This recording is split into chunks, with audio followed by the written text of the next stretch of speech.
here is where the drama starts. Lap 30, 8 laps to go. Sandobi hoping to take advantage of these lapped cars. Pileski goes, dives on the right side. Very aggressive here. This is lap 4. The two Viceroys, Bill Frazier ahead of Matt Pileski. Frazier's off. Frazier hit the grass. You hit that tire wall, your day is done. Well, now it's lap 20. The Williams still trying to get around the Terrell team as he'll go around the left car and around those at the same time. At the same time, he's got the inside corner. Will he ride the curb? Yes, he will. He will get him on the inside. Vito Maria leading us all into Moss's corner. Look at the beauty as his right side will cook the grass a little. A 180, no, a 360. Oh. Who will yield going into this corner? It's really not meant for too wide as it will be Gernald. Gernald will yield. Lots of smoke picking up from that Williams car. He is pushing it to the absolute limit. 26 of 30 now. Only 4 laps to go. He's going to get the run coming out the final corner. He's going to pull up side by side with the leader. It's going to be a drag race to the finish. Who is going to get there first? It's going to be...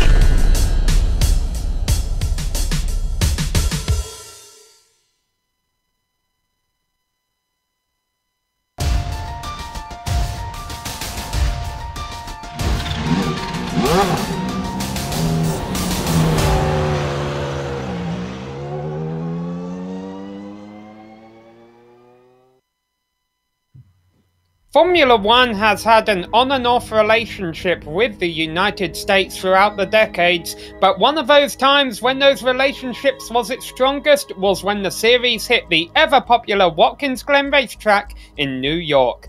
And that is where we are today for round 4 of the Lotus 79 Classic Team Championship here on the Global SimRacing Channel. Hello everyone, I'm Samuel Ryman, and alongside me in the booth is Joe Peak. Behind the scenes doing all of the button pushing is our director, Amjad Yamin, and he's using camera sets provided by Dougie Beard.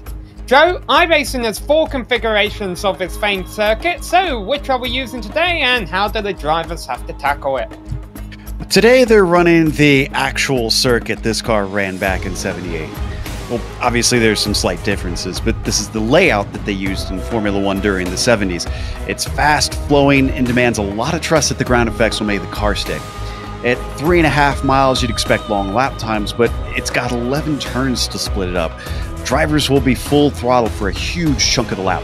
And while you can outbrake someone in a few places, I expect the majority of the passes to happen on the backstretch due to the slipstream. The downside is that drivers need to be extra careful about any damage to the car, or else you'll suffer on top speed and downforce. Honestly though, the best way to get a feel for how fast the old Watkins Glen is to hop on board the GSRC lap guide.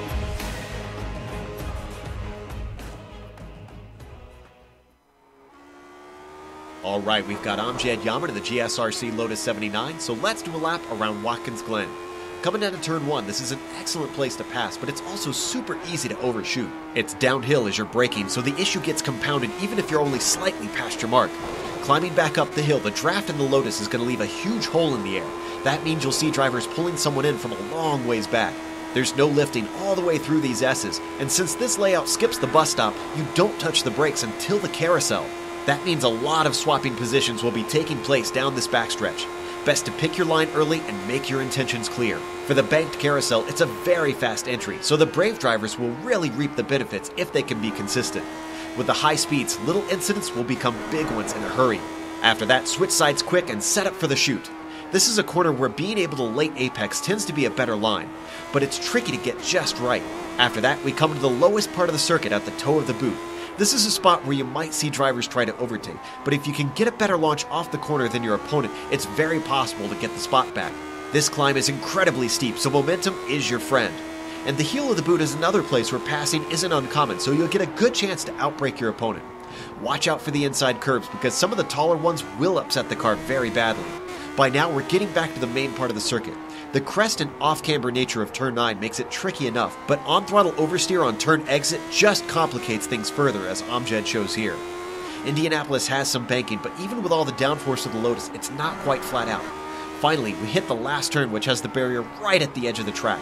Treat it more like a street course to save the car. Hopefully, you've hit all your marks and have now finished a lap around Watkins Glen.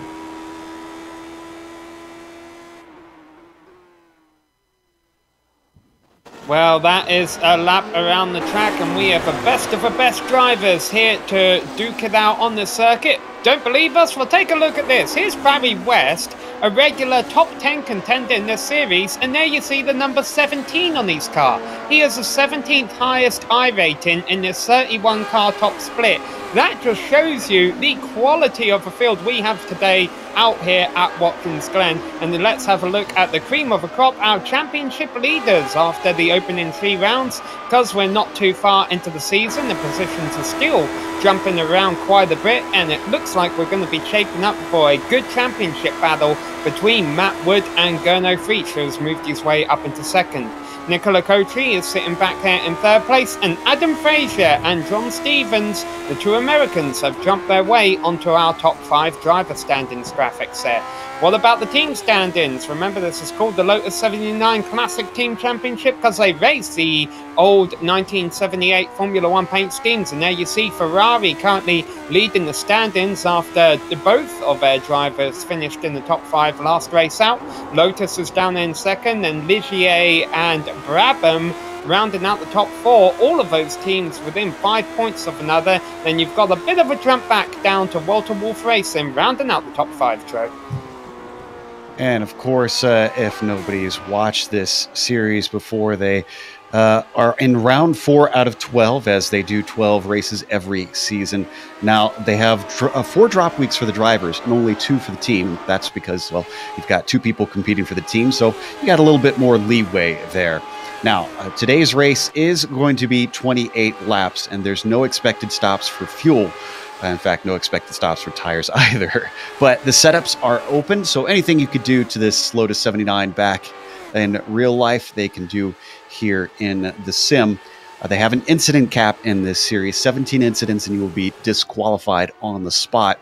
And the way they score their points is with the official iRacing points, so it makes it easy for them to calculate and put together at the end of every race. And looks like we've already got some times falling in for the qualifying here, Sam. Yeah, now you see our provisional pole sitter right now is our championship leader, Matt Wood. And currently he is holding it down by almost half a second. Actually, sorry, Sergio Macias just took it from him. So Macias goes to the top now. Not too much of a surprise. Glad to see Sergio back in this thing. Seems to have come in and out a little bit lately, as John Stevens has some trouble on his qualifying lap.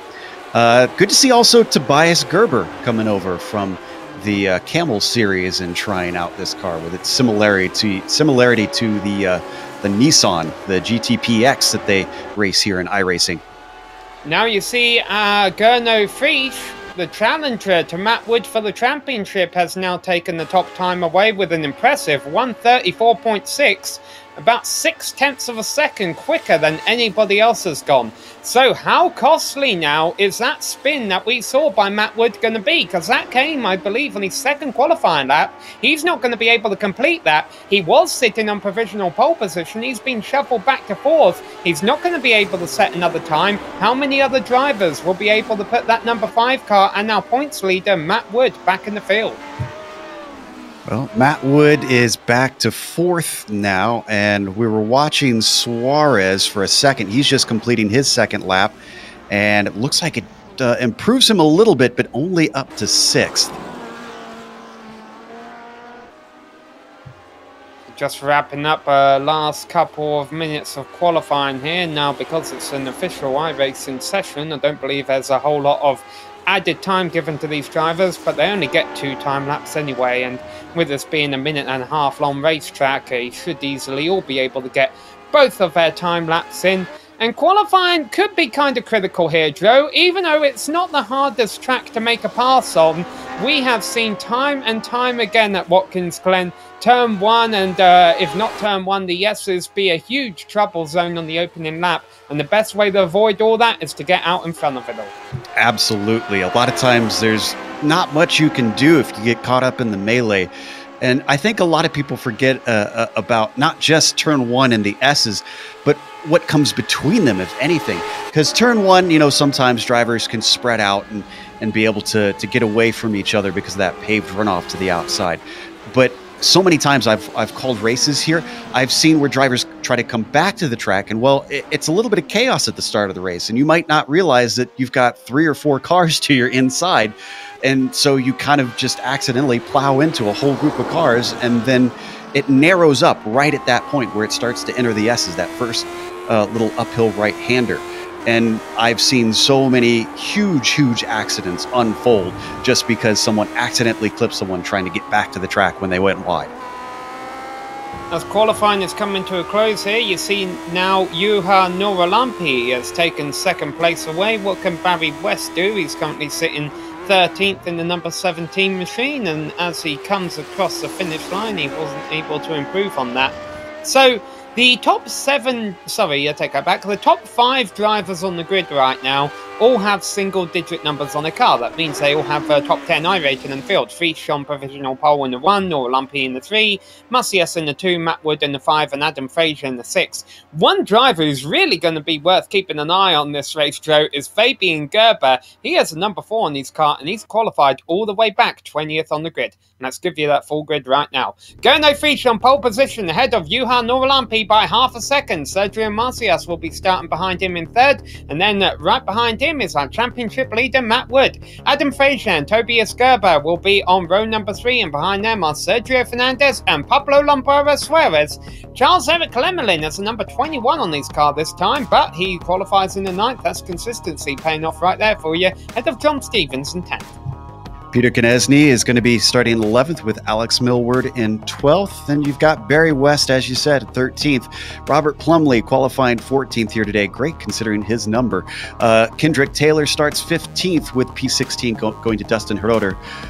Nicholas Mukano starts 17th, Martin Blaise in 18th, Tommy Unhola 19th, and Fabian Gerber rounds out the top 20. Keith Herner will be starting from 21st ahead of Simon Schultz, John Atkinson Jr. and David Flamont in 24th place. Glenn Corrigan rounds out the top 25, followed by Melina Mann and Joachim Bodecker. Luis Area will be starting 28th as the slowest qualifier, and behind him 3 drivers didn't set a qualifying lap: David Roth, Marco Sanfilippo and Danilo Sanfilippo. But we've seen in the past they've opted not to qualify, and they have been able to rally their way through the fields as the cars are getting gridded up for 28 laps of racing action here at Watkins Glen, and a lot of big points in the line on the line with such a strong field. Yeah, and that's what I think is so impressive, is not just that it's split, which happens from time to time here in the CTC. It's that it's split with such a large field, and that's a testament to how popular this track is, because this isn't considered a very popular car in terms of the other vehicles here on iRacing, so that tells you a lot. Friesch on the front row on the inside, Nuolampi on the outside. They both know how to get it done. Which of them will lead into first turn? What about the top of the S's? Lights off and away they go. We're about to find out as the field of 31 cars charges its way down into turn 1. Friesch has control of the field, gets a little loose, under braking, still loose, and Nuolampi will go by and into the lead. Wow, great job by Macias to not get into the back of both of them, because there was a big checkup up at the front, and that could have been disastrous for the rest of the field. In fact, I think they're still feeling the effects, because I'm seeing cars accordioning together midfield, and we've got a big accident happening at the top of the S's. Very unfortunate. That's happening in the middle of the field. It's going to collect several cars. The front of the field has been able to escape it with and a wide collision. Matt Wood, our championship leader, has been spun from behind. Not sure what happened there, but he managed to avoid the wall. The question is, how much damage did the contact cause him?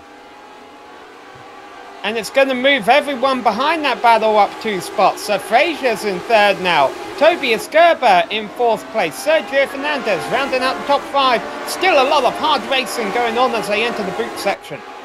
The bad news is Fabian Gerber, you mentioned the dangers of starting back in the pack. Well, he was involved in that huge accident at the top of the S's, so I'm not sure that he's going to be able to continue. In fact, this is a really messy start. We've got another accident happening coming out of the heel. Couple of cars off there. Only one car I'm seeing in the pits right now. That's David Roth. So despite all this drama, some cars are wounded but still racing. But out in front, ahead of all of the drama, is Juha Nuolampi, who's coming around to complete and lead lap number 1. But Friesch, he's gotten over his mistake in turn 1. I think he's going to want that lead back before too long. let's take a look at this. This is at the very start here. There you can see the checkup. And behind all this, that's where cars just start slowly kind of having to ease up in a portion where it's flat out, or at least it should be flat out. So that's why so many are getting caught out. Everyone was heads up until here, and I guess it was, in fact, Fabian, looks like, was the first to start to get turned around. Get a replay of what happened to Wood here. Just, wow, car tried to pass him from behind. Yeah, contact made. Yeah, I'm not sure who that was, but it looks like they hit a bump on the way into the corner, and when you hit a bump in this car, well, obviously it goes into the air a little bit, and you can't turn very well that way. So very unfortunate news for Matt Wood, who has been able to recover, I believe, but much further down in the order. Now, when we come back to live action, we're going to want to go right back up to the front of the field, because Gernot Frisch has really been pressuring Noah Lumpy for this lead. He's gone up alongside him, he just hasn't got by him yet. Yeah, and this is the sort of battle I love to see in this series. Frisch, known for being incredibly fast, but Noah Lumpy is as well. And the thing about Noah Lumpy is he's not going to give up easily. When he gets up into the lead, he'll sit there and hold that spot as long as he can. He's very, very good under pressure, typically. We have seen him crack before, but I think we're up for a titanic fight between these two. Well, Frisch, I mentioned he was able to get alongside Noah Lumpy last lap. Obviously, that happened at the end of this back straight that they're coming to now, because he's able to get such a good slipstream. Let's see if this time he's able to get a stronger run, because with so many points on the line, with his championship contender Matt Wood back in 18th right now, Frisch knows there is a lot to be made from a win here today, and he's going to try and get the lead on the outside. The Noah Lumpy as they come up to the carousel. Noah Lumpy a bit late on the brakes. Frisch out in all the marbles. It's going to cost him the position. Yeah, he can get away with that early on, but as the race goes on, those marbles are going to build up more and more, and I just worry about him attempting that. I think that's why we're seeing him be so aggressive now, because he knows he's got to do something, or else it's going to be severely hard to try and get an overtake done. So these two head in the field. Behind them, Fraser and Tobias Gerber holding down P3 and 4. Then there's a bit of a scrap going on from 5th on back. Pablo Lombrera Suarez has just gone by Sergio Fernandez for that position. John Stevens, Alex Millward, Charles-Eric Limelin, and Peter Koneski also in that pack, going back to about 10. You know, I'm wondering if part of the reason we're seeing drivers struggle so much here is I took a look at the weather. And for a while, it was actually 113 degrees. Now, we've got quite a bit of cloud cover right now, so it's gone down significantly. But it is a hot day in April virtual time. Actually, no, I guess it is June virtual time here. But it's 2 in the afternoon, and the sun has been beating down, and drivers are struggling for grip. I was going to say, we're in New York. It better be the middle of summer if the track temperature is 100 and something. I'm pretty sure it's not that in real life right now. It's nice about the virtual world, isn't it? Look at this scrap going on between Unhola and Barry West, though, coming up the S's. Whoa! As Unhola is going to try to look to the outside. No, he's going to duck back in the slipstream. He can't decide what he wants to do, Sam. Well, these two came to an unfortunate collision off of a final turn at last week's race, so hopefully they don't have a grudge over that. Unhola going to pull the pass off on the outside. That's what he was trying to do at Alton Park, and West was having none of it. This time around, though, Unhola able to get the position. Behind them, that's Heroder and Blaze, who are going side by side down into the toe of the boot. It's going to be Martin on the inside, and I think he's got it done. If he can get the power off the corner, I think he's now into that 14th spot solidly. Despite all the opening lap drama, there haven't really been any huge movers here. Some drivers up about 3 or 4 positions. A lot of drivers running towards where they started. Now, one driver who obviously has gone the wrong way is this guy, Matt Wood. He started 4th and is now currently running back down in 16th. And he knows that he's got to do a bit of a recovery drive here if he doesn't want to lose out too many points to Gernot Frisch. Yeah, and he's got a lot of cars to try and get back by. Still down in 16th here. It'd be one thing if he was still within the top 10. He could be looking at a podium. but I'll be amazed if he could get that high with only a little over 20 laps to go. He's going to get one right here. Nicely done over Dustin. Yeah, not too far up the road from Matt Wood is Sergio Macias, who started in 3rd place. He was also involved in that opening lap drama, lost several positions himself. And Macias is not too far on the outside looking in for that championship lead battle. So he's also going to want to hope, maybe even for a top 5 for him today. Bad news for Sergio. You can see it right there. His front left wing is very, very damaged. And I mentioned it at the start of the broadcast. That is a double whammy around this track, where you need all the downforce you can get around these fast corners, but also be able to be fast in a straight line. And I'm afraid he probably doesn't have either right now, sitting back there in 11th, because I'm pretty sure he's gotten passed by a few people since the start. Yeah, so front wing damage could definitely be affecting him, could be hurting the handling. Now the good news for him is his Lotus 79s normally handle better as the race goes on. The lighter fuel load means a lot more than worn tyres do on this car. The bad news for him is that, as off goes Koneski, so into 10th position went Macias in the background. Take another look at that. This is one of those deceptively hard turns, because you got to take it as fast as you can. There's not really any braking. It's just a lift in there. And I think that's what happened, is he carried too much speed. You can see a little off at the exit. Ooh, car actually got into the air there. But a nice job bringing it back together. Only lost one spot. So that puts, that puts Koneski back a position. It doesn't put him out of a race, though, which unfortunately has been the fate of a few drivers so far. John Atkinson Jr., Fabian Gerber, and David Roth. I'm also seeing Nicholas Mekanos in the pits. So currently, 27 cars still left in the race, left on the lead lap. But who's leading them around? Well, right now it's Noah Lumpy, but for how much longer? Prix hasn't been able to get by, which tells you a lot about what I said earlier with Nora Lumpy. He's not going to give this up easily. He's going to make Gurno work for this. And Juha is just an incredibly fierce fighter. I'm curious to see what sort of tactics, because they aren't new to each other. They know the way that each other races. So Gurno probably has a few tricks up his sleeve. So these two have just been riding behind each other. We've seen a completely different kind of battle going on for 5th. Every time I've looked back here, Pablo Suarez and Sergio Fernandez, it keeps switching that position. Right now, Fernandez has. And I wonder if that's hurting the drivers behind them. There you see a big train of cars behind them now. Stevens, Millwood, Lemelin, Macias, and Koneski bringing up the rear of that in the left.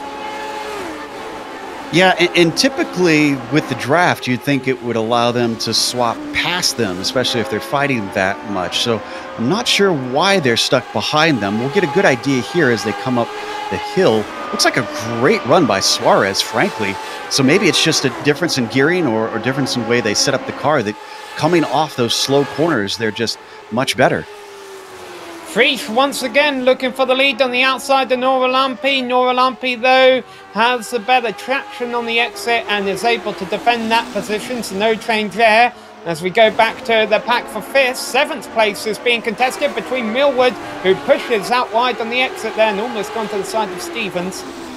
Going to get another bite here into the chute, but it's very hard to make an outside pass through there. And look at what it's doing behind them, because that is Lemelin who got slowed up. That gives the inside to Macias. He's going to be able to sneak in, and he's now up to 10th.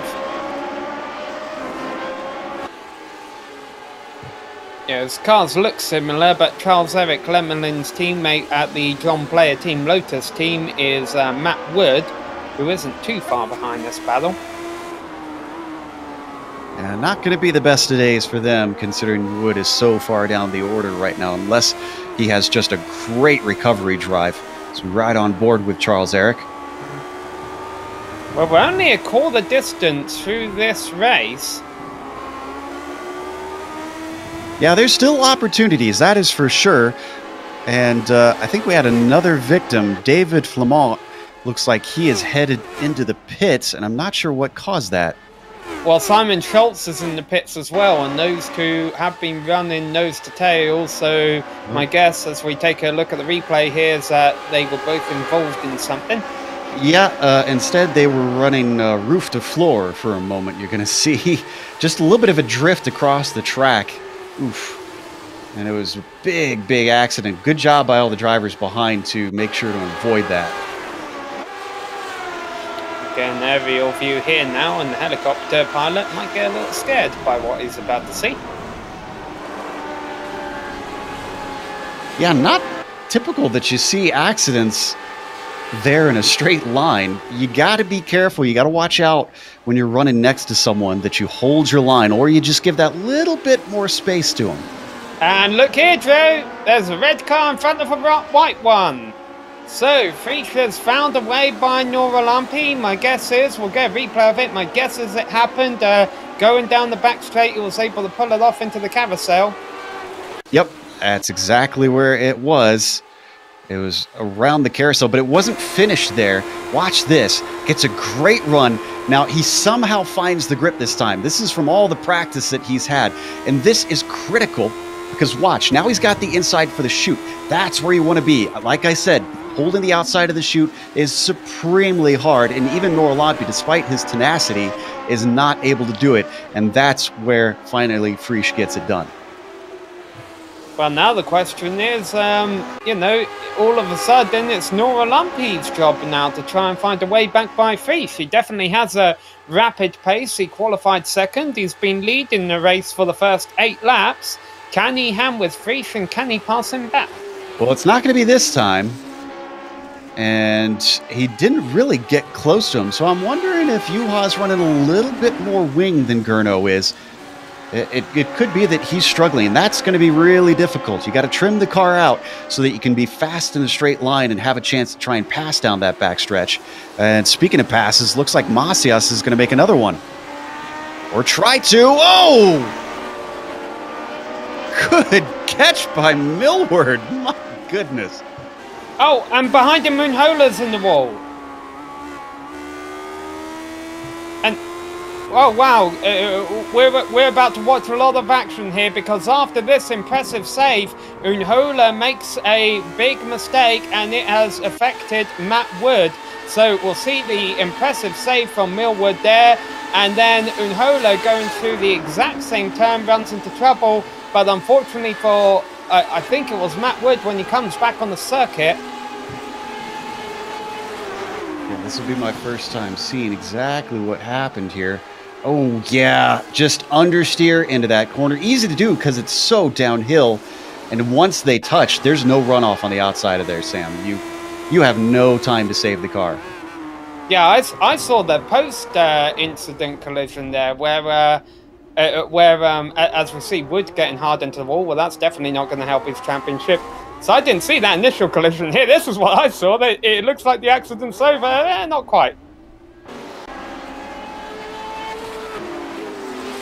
Boy, it is probably a drop week for poor Matt Wood here today.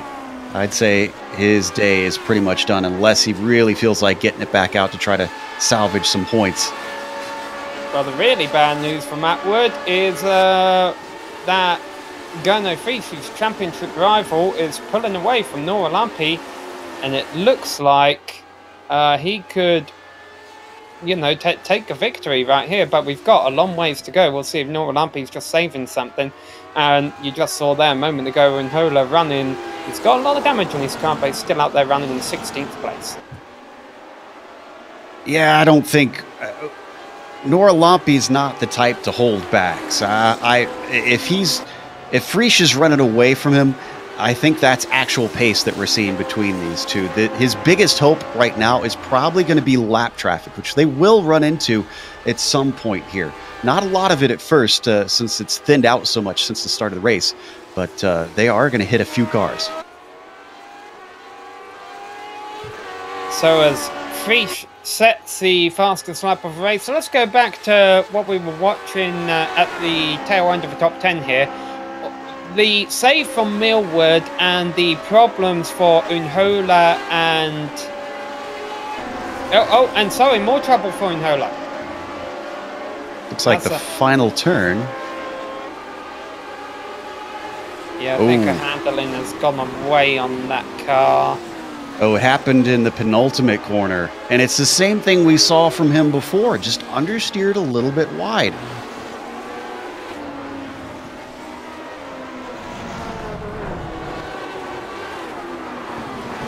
This car runs so low to the ground, Sam, that as soon as you get off of the regular racing track, it just bounces around, and it's hard to control it. You could see it just starts sliding around, and by the time it went sideways into the final corner, he was a passenger.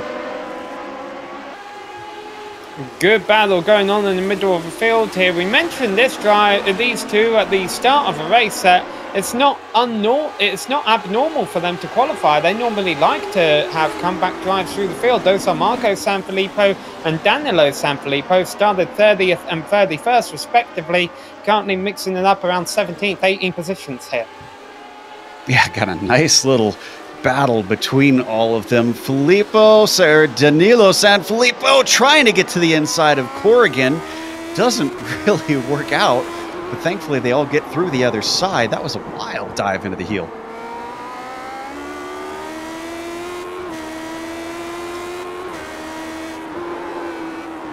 They're coming around this lap, they're coming around to complete lap 11 of 28. Definitely seems like one of our longer races here today. Definitely a lot of action packed into this first half. And things starting to get a little bit spread out up front, but definitely here in the middle of the field, some great racing going on as they dive down into turn 1 again. Things getting dicey for 7th as well. Sergio Macias, backed by John Stevens. And this is a driver we need to highlight. I know we were watching Millwood's incredible save last time Macias was passing him. But Macias did not have a good start. He's got damage on his car, yet here he is back in 7th place right here. And with Matt Wood falling out of a race, this could very much be a championship drive with regards to damage limitation by Sergio Macias to leapfrog Wood in the points and try and keep within striking range of Gernot Frisch. And I'm honestly impressed with how he was able to easily overtake Stevens. Like you mentioned, that damage, I would have thought that it'd slow him down quite a bit. But I guess it looks worse on the screen than it actually is what it's doing to the car in terms of handling and speed. He's already taken away from Stevens, and he's looking ahead up to Suarez. He's only got 2.5 seconds to go. That's doable. Meanwhile, look up at the top of the screen, Sam. I think Frisch, now that he has been freed, has taken dominant control of this race. He just set the fastest lap. Yeah, he's done that for the last few laps, actually, and it's starting to show on the track. He's put about 1.5 seconds between himself and Noah Lumpy, who's still swerving down the back straight, trying to pick up his slipstream. But each lap, it's going to get a little bit harder if Frisch keeps going purple.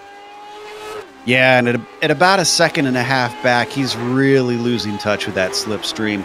Another couple laps, and Frisch is probably going to disappear in the distance because Juha won't have any whiff of that extra speed down that long run to the carousel.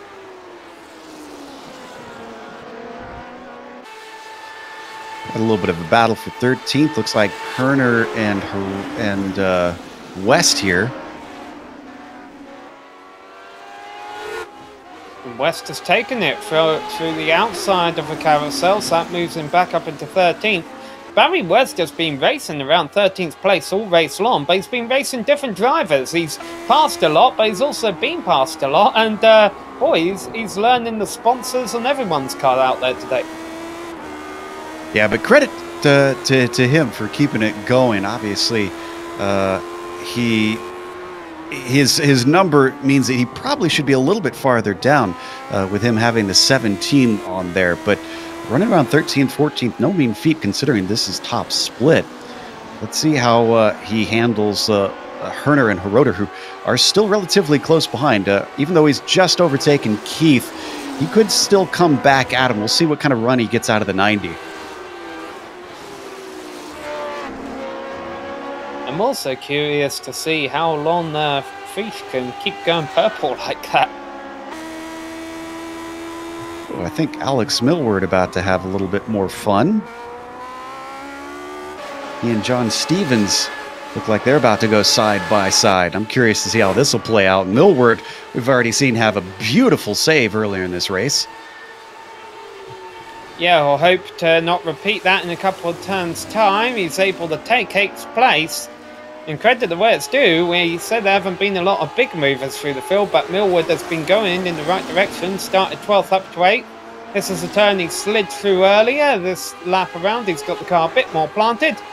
And he'll try and pull away from Stevens, but Stevens is going to try and not make that easy for him. I have a feeling that battle is not done by any stretch of the imagination. You know, one driver, and I'm not sure, I can't remember if Tobias has been here regularly recently, but 4th place, Tobias Gerber, holding this down after qualifying 6th. And he's got Sergio Fernandez behind him, who's no slouch himself. I'd say this is a fantastic race, especially considering the I rating of Tobias tends to indicate that maybe he should be a little bit farther down. So I think he's punching above his weight. The problem for Tobias is that Sergio and Pablo Lumbrera Suarez have both been running him down. And in fact, Sergio, I wouldn't say he'll be able to get him this lap unless he gets a really nice pull up this hill here. But next lap, he'll definitely be within striking range for 4th place. And Fernandez and Suarez have been trading that position, trading 5th position back and forth all race long. Fernandez is getting a really good tow down the back straight. However, he's going to run out of track before they get to the carousel.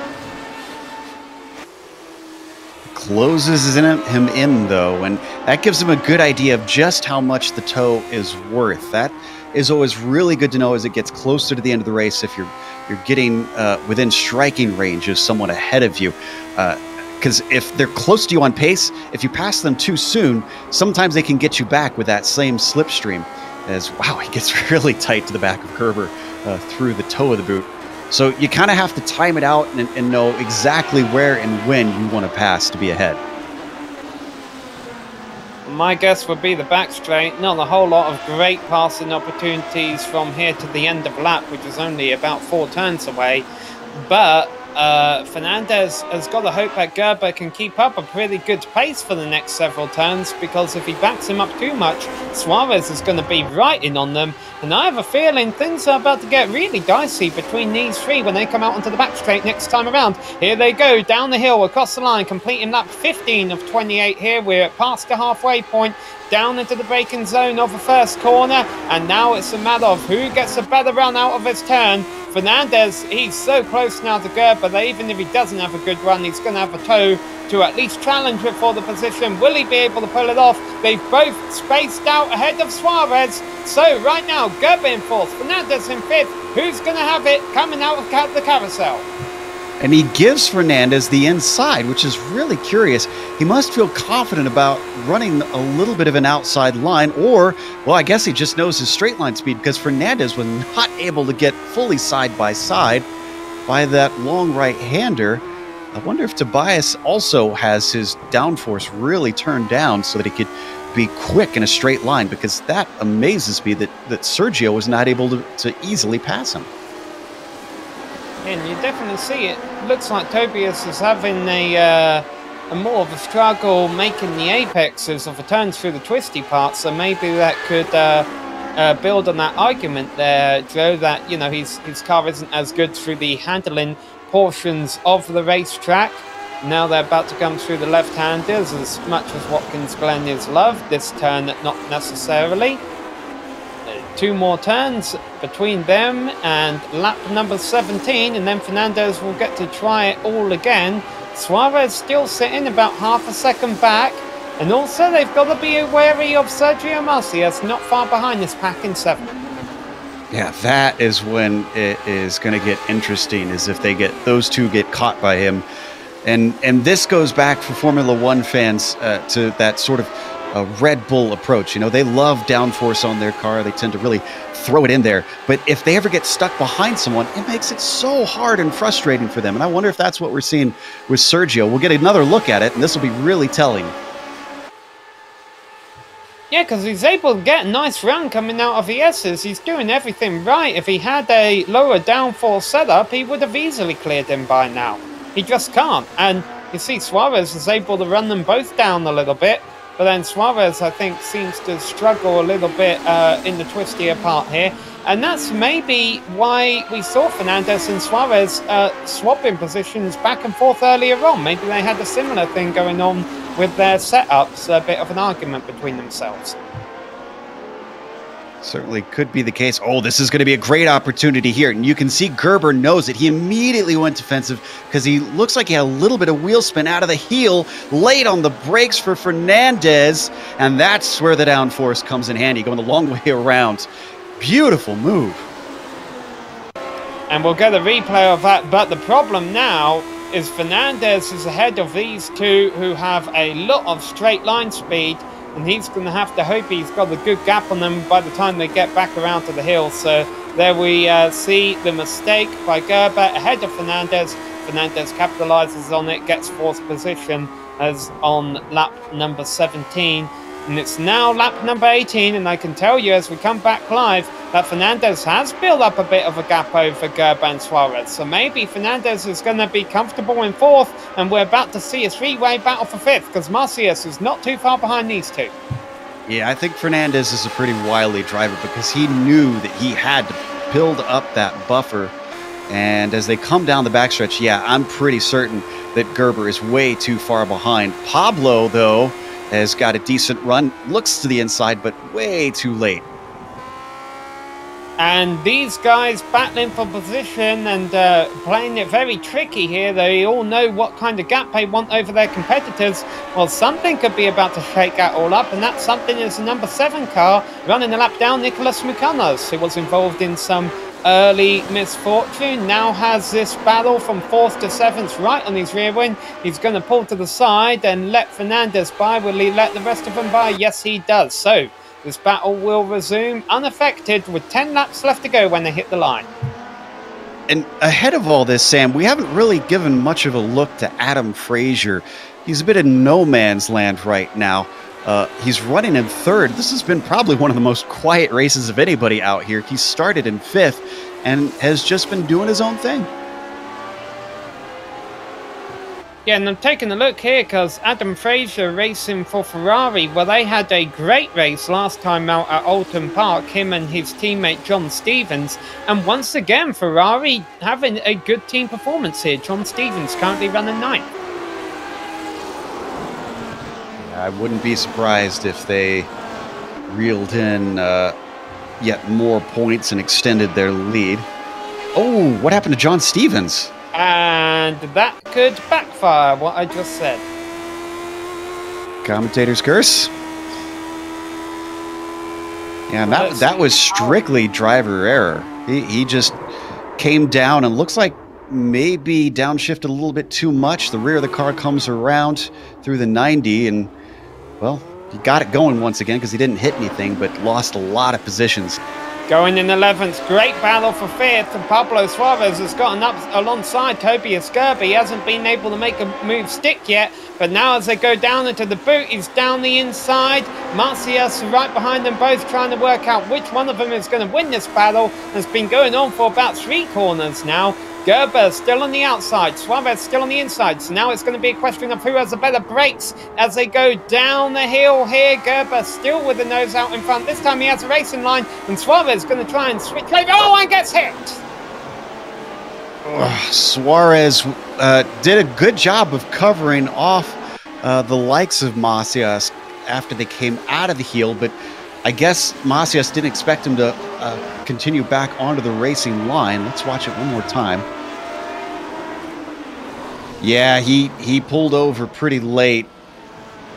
A little bit of a racing incident, but you got to be careful about how much you weave back and forth when you're racing that close like that. Poor Pablo looks like he's just going to take a tow. Yeah, wasn't able to drive that car safely back to the pit, so that will move Macias up into 6th place, which of course has big championship implications, with championship rival Prix currently leading the race. Millward up into 7th, Charles-Eric Lemelin up into 8th, Peter Konecki up into 9th, and John Stevens, who had dropped out of the top 10 with his spin, moves back up into the top 10.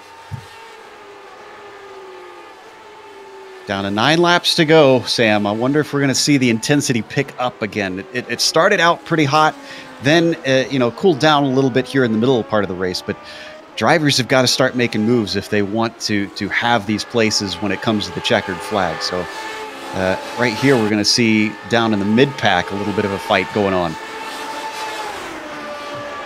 Yeah, Glen Corrigan in the white car there, holding off Robert Plumley. I'm amazed that Plumley's able to hold that close behind through the carousel, and it's going to help him out. He gets the inside down into the chute. That is extremely hard to do, Sam, following in the wake of the car ahead that closely. This car puts a huge hole in the air, which is great down the straightaways, but horrible going through the turns. Well, Plumley out-qualified Corrigan by 11 positions. Obviously, at some point during the race, Plumley has hit a bit of a roadblock, and he's having a bit of a comeback performance from that as the rear end of his car steps out through the right-hander. It pays off to keep going, to get that Dory Award, as we like to call it. Just keep fighting, even if you have problems early on, and sometimes you can salvage something. A race like this especially, I did not expect attrition to be so heavy at this track. We've had plenty of big movers through the field, and we've mentioned some and some we haven't, but one we haven't mentioned at all today, I don't think, is Martin Blades. He's running pretty solidly up there in 11th position right now. And without anybody around right now, which is probably how you would like it. He's got a little bit of the gap back to Barry West, but he's not quite close enough to Stevens. He probably saw him spin. But considering Stevens spun, I'm guessing that he's got a little bit better pace than Martin and is most likely pulling away slightly. I'd have to check their lap times. Now's the pass for position now. Biggest mover through the field, but I know our good friend Superzarm would not credit this because Marco Sanfilippo didn't turn the lap in qualifying, but he has gone from 30th and now up to 14th after passing Dustin Herodor, and still a nice run by Marco today. What if we could get back onto Sergio Macias, because he's still close behind Tobias Gerber. And this is for a top 5.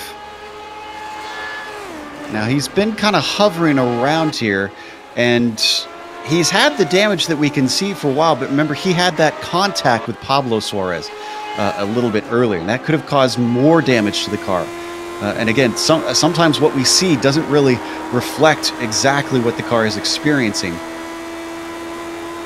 And good example, I mean, we saw him have to correct up the hill. That's normally easily flat out through there. Yeah, you know, the second bump could have always put the front wing back in place.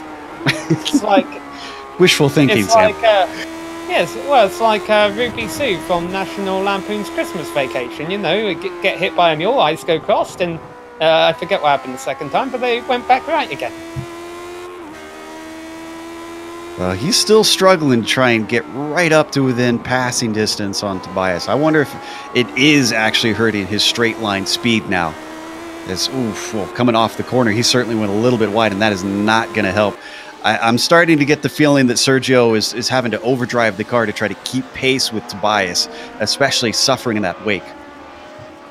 Well, if that is the case, Joe, if he is losing a bit of top-end speed, then he's exactly where he needs to be, because this means on the last lap he might be able to get a run and, you know, use the draft, use the slipstream, where his damaged front wing won't be affecting him that much, try and make a pass on Gerber stick on the final lap. I don't know how easy that's going to be, but we're only 6 laps away from finding out. Yeah, you beat me to my response. I was going to say it's easier said than done, honestly.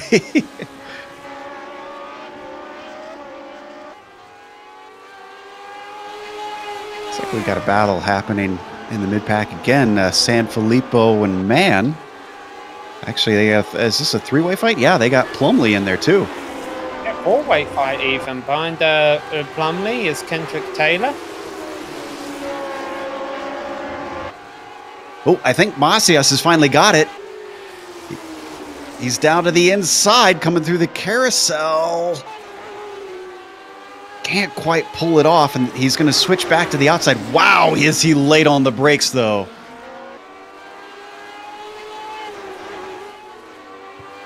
So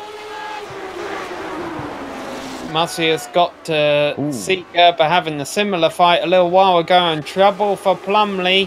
Big trouble.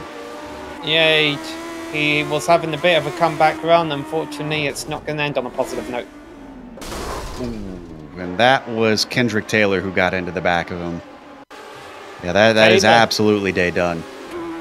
Taylor's still on track without a whole lot of damage, though. I like the retro helmet scheme Kendrick has there. I do too, but it certainly got scratched up as he plowed directly into the car. He had very little time to react to that incident.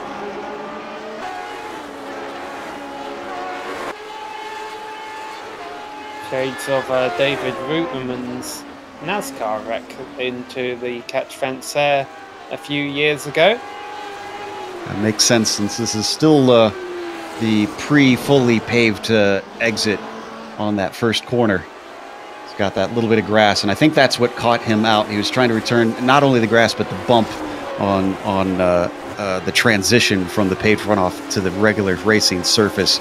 Kind of caused the car to get loose, and well, that was all she wrote.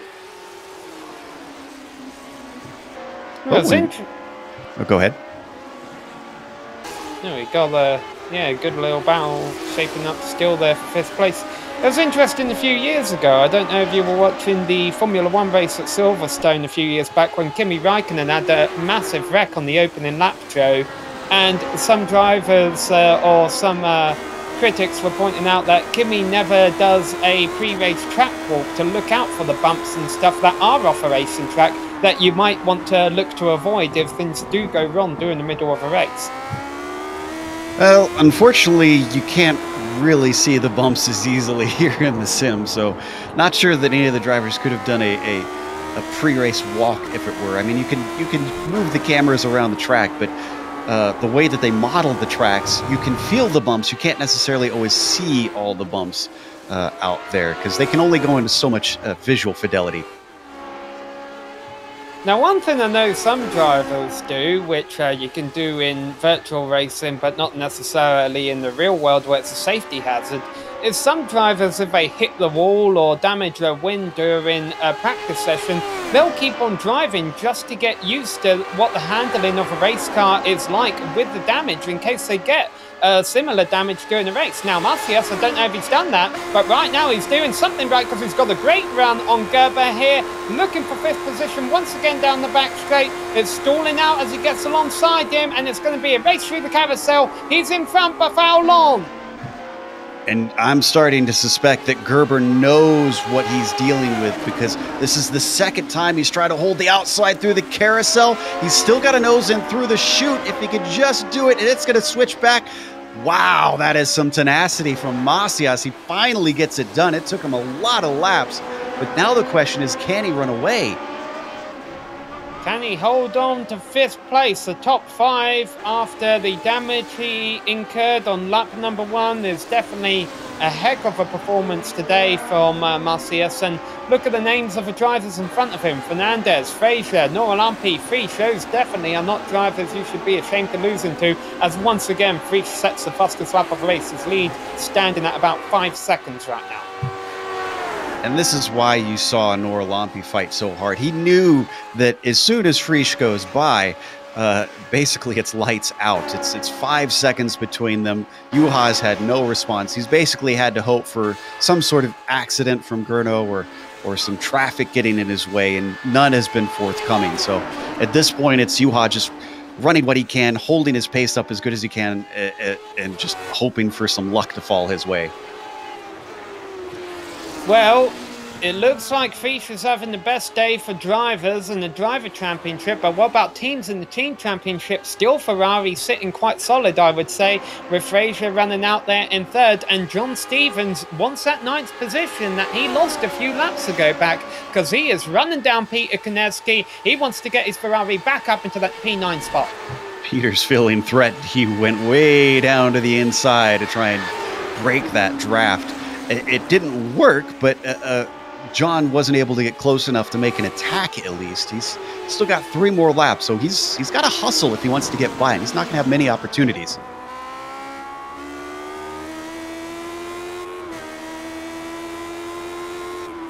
was taking a look at the sheets here because, of course, Peter Konecki's car, I'd say Ferrari having the best day. Obviously, that's not the case. Brabham is having the best day because Peter Konecki, the driver that John Stevens has caught here, is teammates with Glen Frisch. So actually, Brabham on track to have the best day right now with Frisch leading the race, Konecki in 9th. So definitely a bit of a team championship battle playing out on track here right now. Yeah, I gotta admit, the Parmalat team really bringing home the bacon today. The question, though, is if Peter can manage to hold off probably a Stevens with a bit of a red mist coming down, considering the mistake he made earlier, and he's got a fantastic run down the front stretch. Peter's going to go defensive. I'm not sure if this is going to pay off because he's really got to focus on the exit off the 90, Sam. Oh, and he was way too deep into the entry of the 90, but is this a blessing in disguise? Can Konecki try and take 9th back from Stevens on the straight here? Yeah, but he's awful close here coming up the S's. You actually kind of got to time it a little bit. He is going to get the second run, so I think it will work out, but he's going to be on the outside here through the carousel. Brabham versus Ferrari going side by side through the carousel, giving each other plenty of room on entry. And right now it's Brabham with the position back again as Konecki moves his way back into 9th place. Half a lap away from all this. Coming across the line right now is Glen Frisch to start the final lap of a race here at Watkins Glen. And this battle for 9th, though, is going to be the one to watch until the checkered flag drops. Ooh, big slide from Stevens out of the toe of the boot. He managed to catch it, thankfully, but you could see the gap that it cost him. He was a lot closer a bit ago. Although, whoa! And then late on the brakes, John's got to calm down here. He is absolutely overdriving the car right now. You got, like I said, this is the last lap, so he's got to set himself up. He can't try and do too much right now. He's got to think forward. And we just had a lap car into the wall of Melina Mann. I'm keeping half an eye on them because they rejoined the circuit right in front of our race leader, Glen Frisch. But fortunately, Frisch got by without incident. Let's battle for 9th. They're starting their final lap. All right, Stevens got to set himself up. Got to focus on the exit and just use this run as best he can. Obviously, no curves or any fancy tricks in these old cars. It is all down to how you go off the exit of the corner. Konecki is holding a nice gap over Stevens, but Stevens will still be able to get the toe. Although, no, he's not even trying to pick it up right now. He must be thinking of making an attack late on in the lap. Late on in the lap is where Glen Frisch is coming through the last couple of turns. Haven't seen a lot of him today in the second half of this race. He has been absolutely dominant since he took the lead from Norlampi. But now he's going to take a win across the line. Glen Frisch takes a championship lead for sure. Man, the pace of Frisch and Norlampi is exemplified in the gap from them back to third. Frazier is a whole 20 seconds back from Juha. So I am very certain that both Gurno and Juha were pushing like hell all race long. And what a championship battle we have on our hands in the team championship as well. Konecki and Frisch for Brabham, Frazier and Stevens for Ferrari. These two, as Stevens runs wide on the penultimate turn, rejoins the track, still in 10th. But these two teams are definitely going to be worth one to keep an eye on throughout the season. That was a last-ditch effort. John was just throwing everything, including the kitchen sink. He knew he had the gravel to the outside, so as long as he kept control of the car, he wouldn't really lose too much. Martin was too far behind him, but yeah. Let's take a look at 17th, though. Kendrick Taylor ahead of Glen Corrigan. Kendrick has gone backwards a little bit from where he started, 15th to 17th. Glen Corrigan started 25th. He's up to 18th. It doesn't look like he's going to be able to get any more than that as they come across the line to finish. Race that saw 19 cars finish on the lead lap after all that, out of our 31 starters. Pretty decent race, I would say, here at Watkins Glen. Glen Frisch taking away the spoils, and I'm sure getting a lot of points to his name as well. We'll have a chance to talk to them, as well as give you a full race rundown when we come back here on GSRC.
Hello and welcome back to Watkins Glen, where we just witnessed round 4 of the season. A lot of points were on the line, a 31-car top split. That means a lot of great racing to go around, and we saw it all race long up front, in the middle of the field, at the back of the field.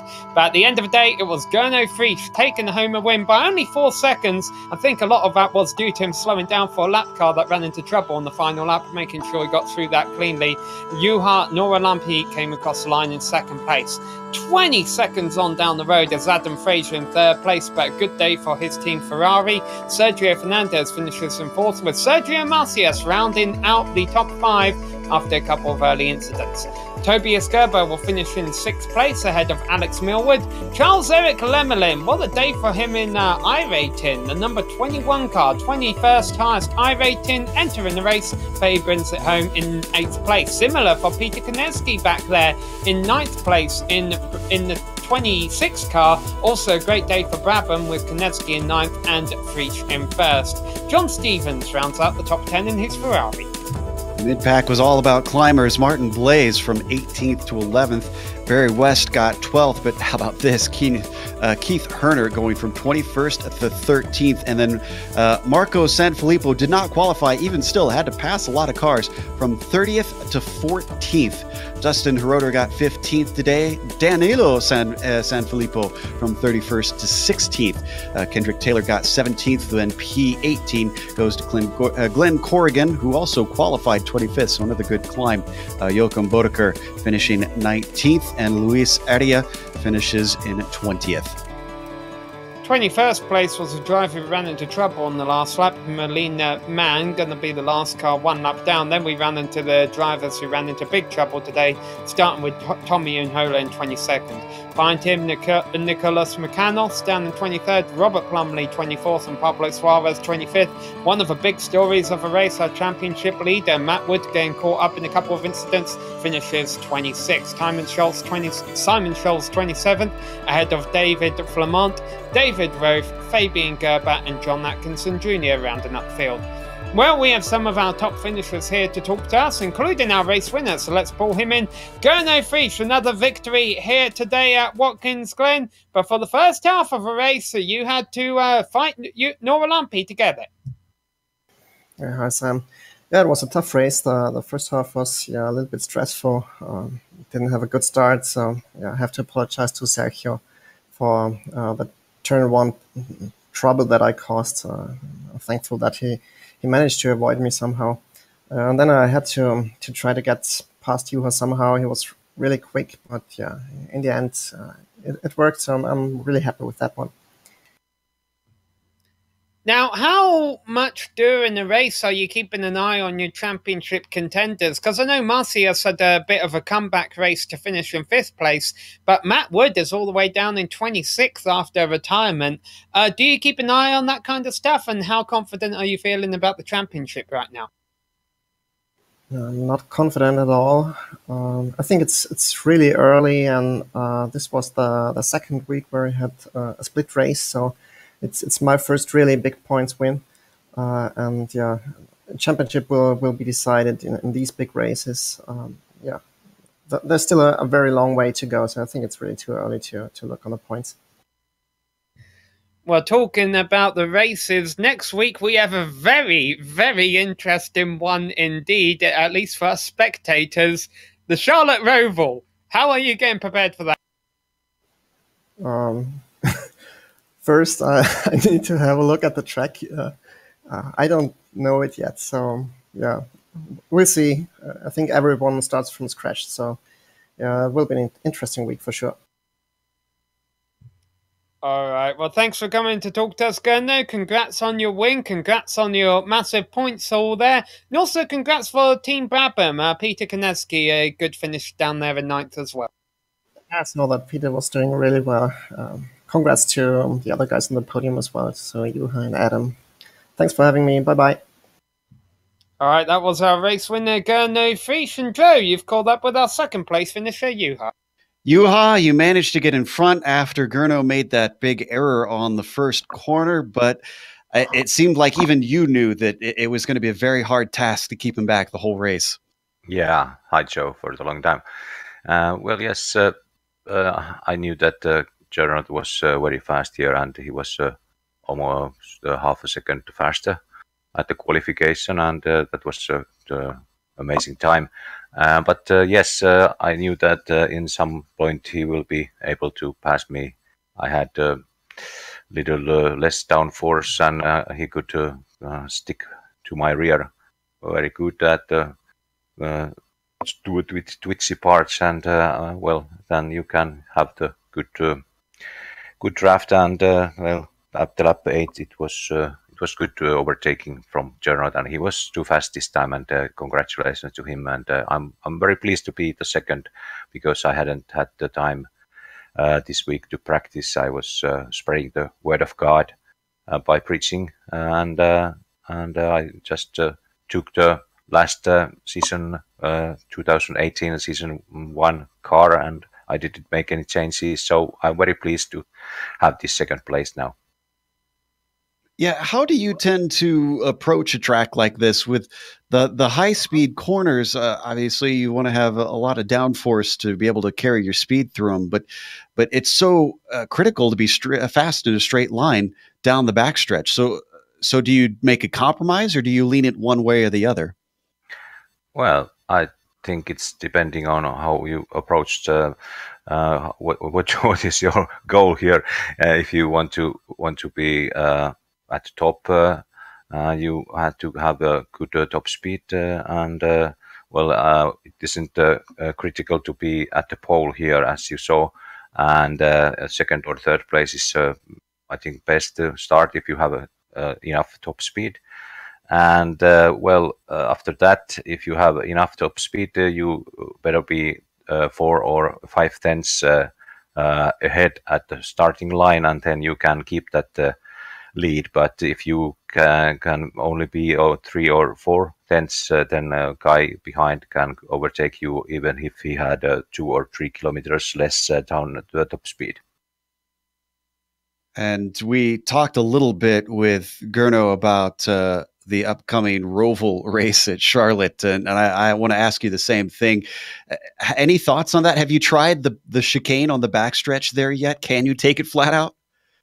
Well, I haven't done any lap with this car there, and I don't know anything about that with Lotus or anything else. But I can't race at next broadcast Sunday race, because I'm again at preaching the gospel, and I don't know if I can match some races at Saturday. But I wish everyone have a fun there, but maybe next week then I can be with you again. Well, we look forward to when we get to have you back again, and obviously have a good sermon next week. And thanks for joining us here in the booth. Congratulations on second. Thank you, Joe, and God bless you all. Bye-bye. That was Juha Norlampi. Second place, Sam. I think you are talking to a driver who was punching a little bit of his weight today. Yeah, you could say that, but Barry, you had the number 17 on your car. How much does that concern you when you enter a race and you realise, oh boy, I'm in a strong split? Not a problem at all, Sam. I'm really strong at Watkins. It's my favourite track, and the only thing that really upset me was I changed the setup just before the race. I used my qualifying setup with fuel in, which the gearing was wrong. I had a much stronger race earlier. I'm sure I was in for a top 10 today, to be honest. But yeah, beginning part of the race, not a problem. Dustin, I had a little dust up with Dustin. He tried to put it down the inside, coming at the heel of the boot, and that pushed me back into Martin Lace's clutches. We had quite a good race. Then I saw Sergio coming through the field, and I didn't check the F3 close enough to see how people were close behind him, but I let him pass in the wrong place, and that put me back in trouble again.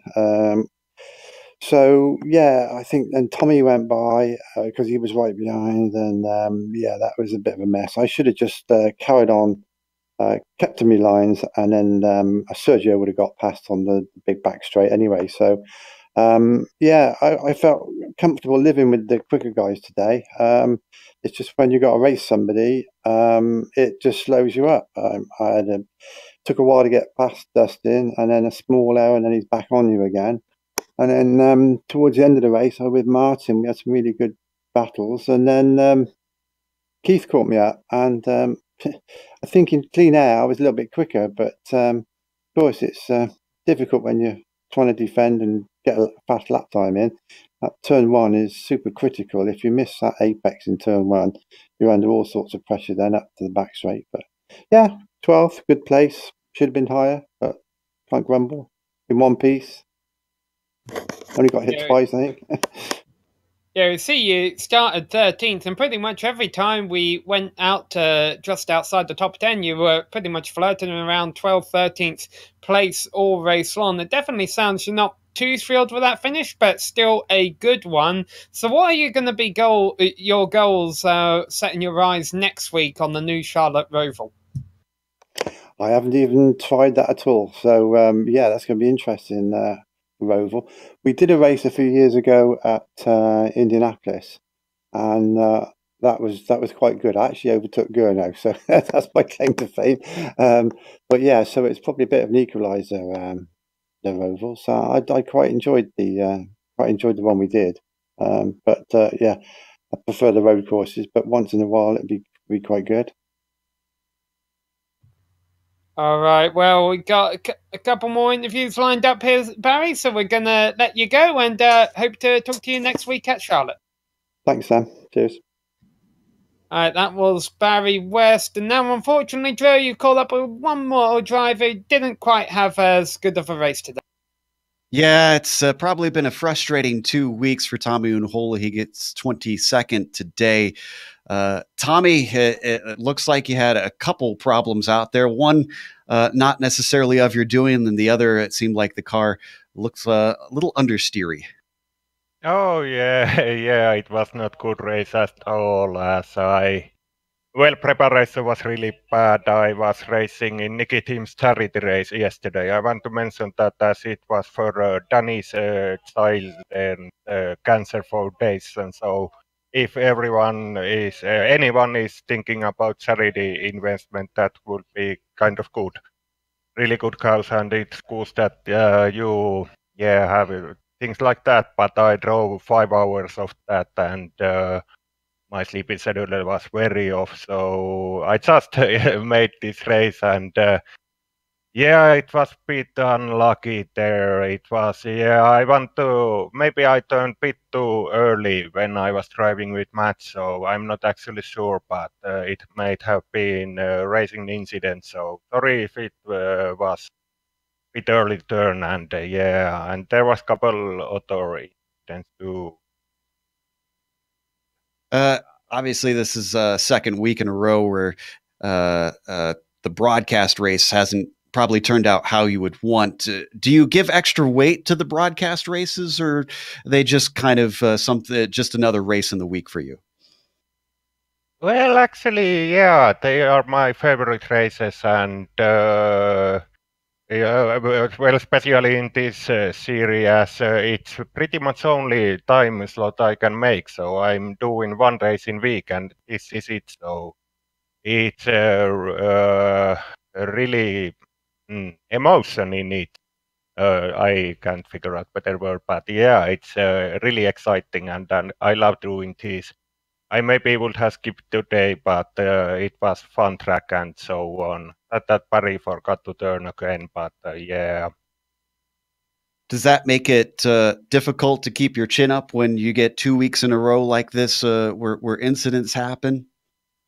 No, not really. Incident has happened in racing, and this is very clean series, and I actually can't remember last time I had incident in this series before these 2 weeks. I, of course, have missed a lot of races here, but on quick thinking, I don't think I have had many other than 2 incidents in this series. So no, not it really doesn't affect me. Last week was really annoying. That ruined my day and bit of next one too. But today it was Yeah, I should have let Matt through. He was much faster than me, and no point defending and losing time there. And sadly, our both races got ruined there, so it was not a great day today, as I took someone with me. And I'm not sure, it probably was racing incident, but maybe I just should have let him to go. Well, I'm glad at least it sounds like you don't let it get you down and you can still enjoy yourself. Hopefully next week at the Roval goes a little bit better. Thanks for talking to us, Tommy. Sam? All right, and as we mentioned, next week we are going to be at the Charlotte Roval. Definitely going to be an interesting race. Don't know if that means it'll be good or bad. It'll definitely be something special here when the Lotus 79 Classic Team Championship hits that circuit. And we approach already the halfway point of the season in just a couple rounds' time. Well, before we head out today, we've got some people and software that we would like to make for making these broadcasts happen. Obviously, all of the drivers, all the competitors in the Lotus 79 Classic Team Championship, we appreciate them all coming out and putting on the show for us and choosing GSRC. We would also like to thank all of the companies that provide the software and hardware for our broadcasts, and there you can see them all listed on your screen. Additional thanks goes out to Eric Ekholm and June Lalonde to provide us with our music. See the screen for how to get a hold of more of their great work. Thanks to the team today, Joe, Amjad and Dougie. If you'd like to find out more about GSRC, you can find it at globalsimracingchannel.com. We're also on Twitter at GSR Channel. And be sure to give us a like on Facebook and follow us on Instagram at GSRC_gram. All of the upcoming races for our other series are listed on your screen, so be sure to check those out, mark them down on your calendar, and don't miss another second of exciting racing action. But until next time, race clean, race hard, and we'll see you on the track.